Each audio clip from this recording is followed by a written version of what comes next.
Amazing. Okay, so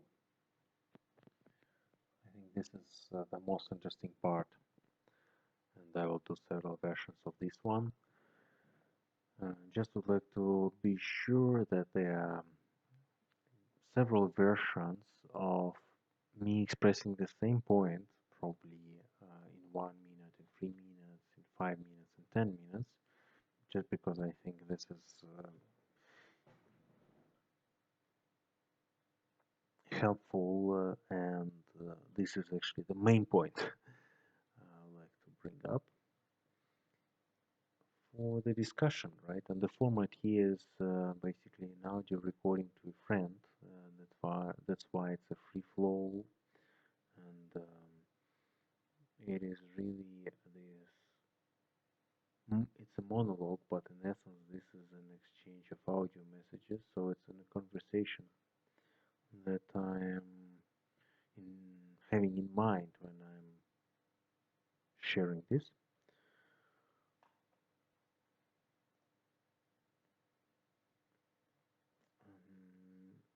I would like to suggest two ideas, and I'm curious to know what would be your reaction to these ideas. So, in essence, as of today, there are tools to train responses to specific stimuli. They are tools, they exist. But I would like to suggest two adjustments to what exists. I would like to suggest two adjustments to the tools that people use to train their reactions to situations. And here they are. So first, it's basically training their responses, their reactions using flip cards. Same way as same kind of cards as we use to train and learn foreign languages. On one side of the card you have the word written in your mother tongue, on another side of the card you write the way the word is written and spelled in the foreign language, and that's the way you train the words. Absolutely same way can be used to train responses to stimuli. You write the stimulus on one side, you define response on another side. And the second is the response should be very well detailed on multiple levels. And this is a point, again, I don't see anywhere around. The response should be detailed on the level of thoughts, on the level of emotions, on the level of actions, on the level of my roles and my values. So, which values some specific stimulus should activate? Values contradict, values differ, and in different like situations, for different stimulus, I would like to have different values triggered. What roles, what states of my personality would I like to activate for specific stimulus? This I also define on this other side of the card, if it's on the paper, and on the basically the second side, the opposite side of the digital card, for every stimulus I would like to train. So two main points. First, it's really bringing it back to real flip cards. Same way as the foreign languages are learned, one side stimulus, another side response, and there are already many digital tools that help people learn foreign languages. And all these tools and applications, they can be used to train the stimulus response person, to train the reactions. Um, Examples are Anki or Flipcards, Deluxe, and others. And response is detailed on all these levels, not just actions. So all these habit building apps we can just throw into the trash can just because they just define their reaction on the level of actions, and this is not enough, would be my statement. Why flip cards? Main point here is that there's nothing else that we should actually, in essence, focus on except for this training of the stimulus and response. There's a lot of knowledge, there's a lot of discussions, there's a lot of forums, debates, um, brands, marketing, copywriting in the space of personal development industry, and there's a lot of noise there. And it's not to prove the point, but just to share my opinion. And the opinion here is that the only thing that really matters is just the training of the response to a stimulus, where the stimulus is very well defined and the response is also very well defined on all layers. This is the only thing that matters, I believe. So let's just compare, what we suggest to what is there. Other tools, that would be the habit building tools, and sometimes also some exercises suggested by the CBT, for example, a school of psychology. So the stimulus is often badly defined. Very often it's badly defined. It's abstract or it's unspecific. Um, it is badly defined very often. And response is usually defined on the level of what should be done. Habit building apps, okay, it's the morning, then it's things should be done, it's running.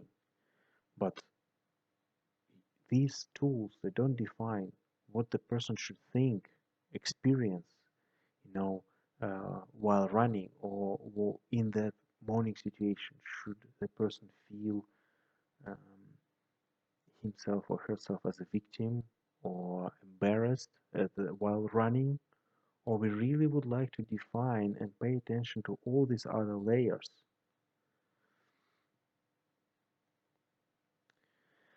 Yes, and then like zooming out for the bigger picture, right? The main point that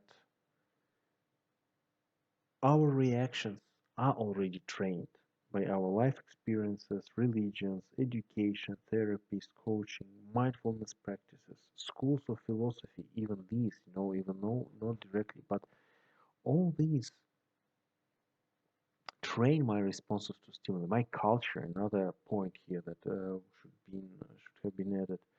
All these areas of life, topics of knowledge, train the responses to stimuli. However, this is not done in a supervised, active way. It is rather basically passive training, unsupervised. And instead of just being the object of the influences of different external factors that adjust my own responses, I would prefer to be the active trainer and the trainee at the same time. So, what actually I do, and that's basically sharing my personal experience, and that's the tool that I'm using, and I find it helpful,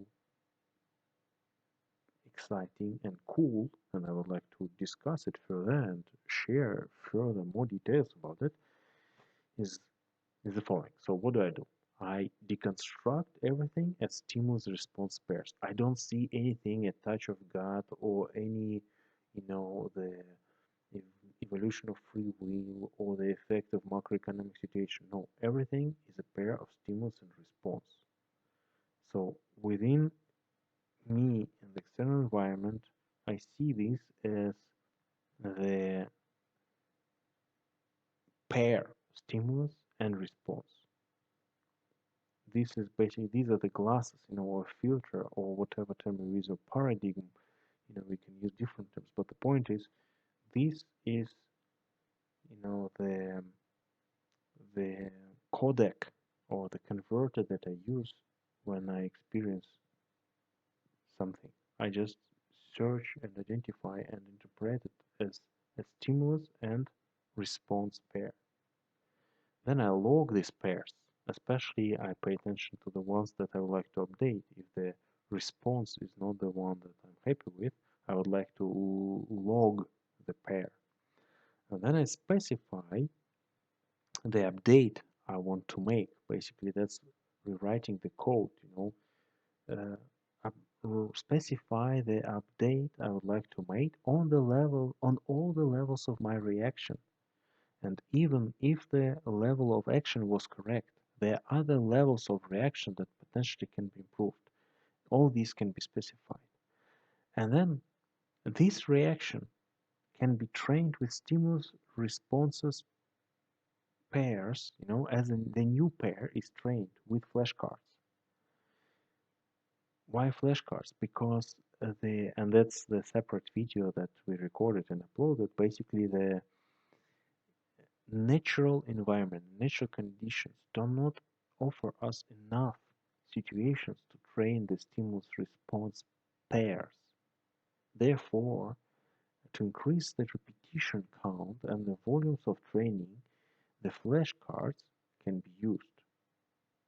It's often not easy to wait for the next situation that you would like to train, and especially in that specific situation you might be not fully ready to activate the right and roll out the right reaction. Therefore, the flashcards is the first step of the training, and when that is repeated on regular basis within the flashcards, then in real life situation the trained reaction will be triggered, and it will be much easier to execute the trained reaction.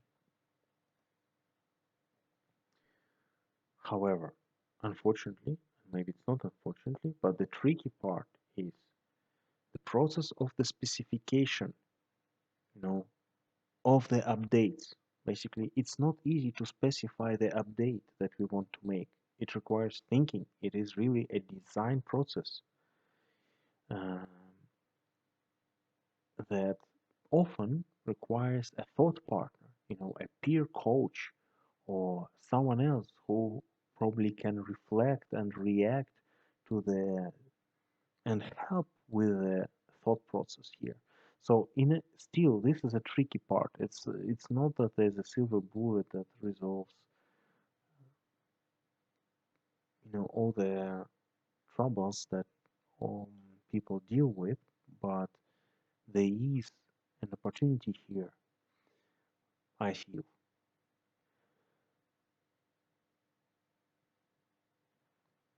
Okay,